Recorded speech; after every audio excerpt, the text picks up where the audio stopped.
Alright, y'all, made a template. We're going to cut out the lower structure for the doors. And this right here is going to be the passenger side one. I'm going to flip it over and do the driver's side one after. But that's pretty much what it looks like. And we're going to cut it out.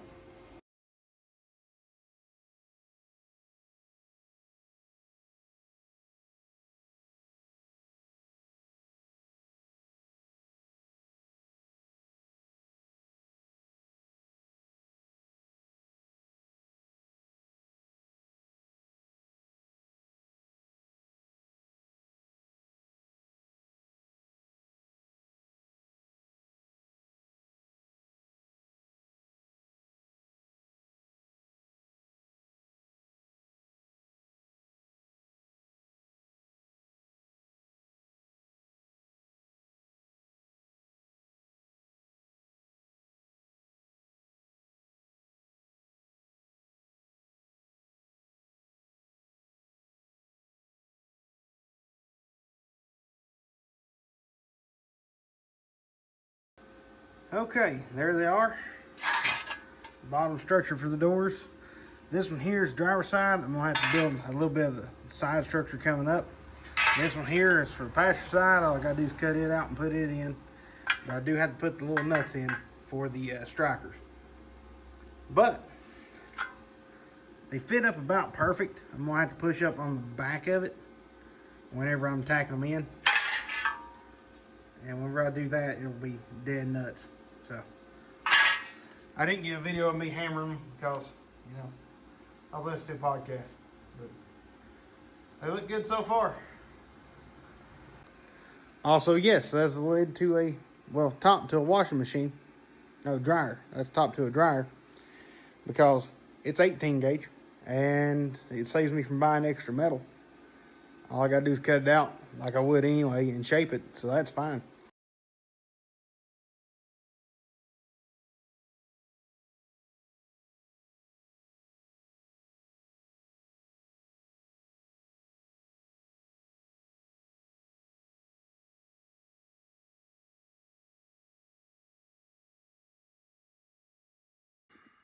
Alright, I'm starting to run out of time for the day.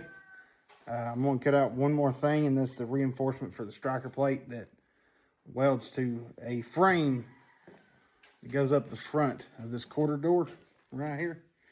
It's about yay wide, goes up through here, and reinforces that so it's actually like a pillar that's inside the truck. It actually goes up to about right here, roughly right there, but it's a little pillar that holds here. It's the same as this pillar up here, it's just not exposed. And we're going to cut those out to weld back in because I do have to cut the bottom out of that door. And I have some metal I'm going to be able to easily make this. I'm just going to cut it at the body line and make that, and then lap it over and tack it on the inside and run seam sealer weld around it later. But we're really working it pretty good today. We're making a lot of headspace. I hate that my big welder won't cut through paint because it doesn't have a high frequency start.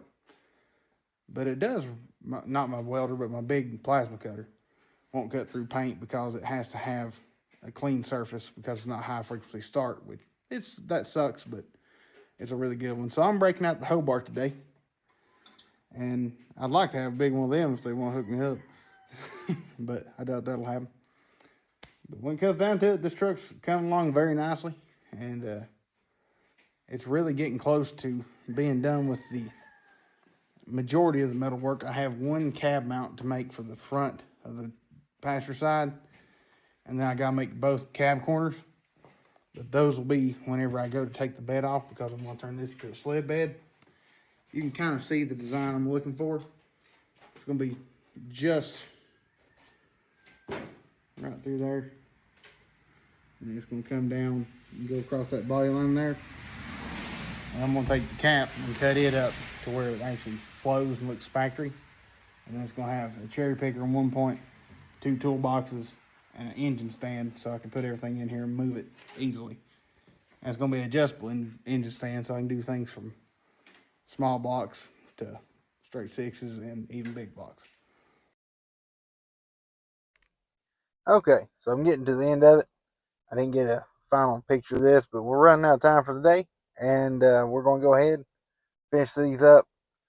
I'll show them to you next time I'm out here, and we'll weld them into the truck and get our striker plates back in place and the bottom of the doors welded on.